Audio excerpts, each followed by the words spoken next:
Le directeur général de cette structure vient également de conduire une mission composée d'une délégation mixte d'experts de la présidence de la République, du ministère de l'Industrie ainsi que d'autres structures techniques de l'État au Caire en Égypte. Un séjour qui a permis à cette délégation de finaliser quelques contacts avec la partie égyptienne en vue de lancer les travaux des différents projets destinés à l'espace Grand Kasaï dans le cadre du programme présidentiel accéléré de lutte contre la pauvreté et les inégalités.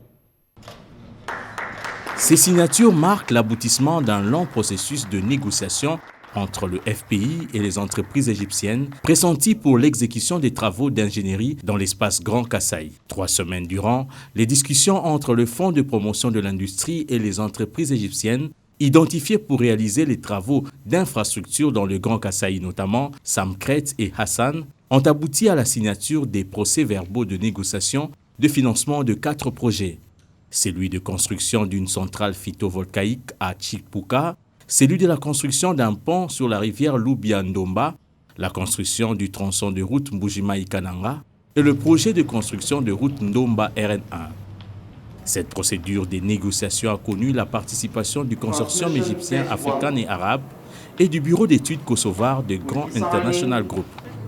Les discussions entamées sur le projet de construction d'une usine d'eau potable en Mbujimaï n'ont pas donné lieu à la signature d'un procès-verbal de négociation. Des discussions techniques pourront se poursuivre à Kinshasa dans les tout prochains jours.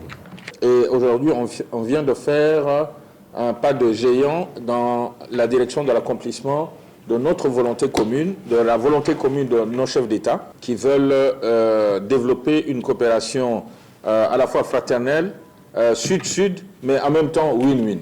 Ces projets, les 2 tronçons de route, plus le port, plus la centrale photovoltaïque, plus l'usine de traitement d'eau, vous ne pouvez pas imaginer à quel point ça va transformer les conditions de vie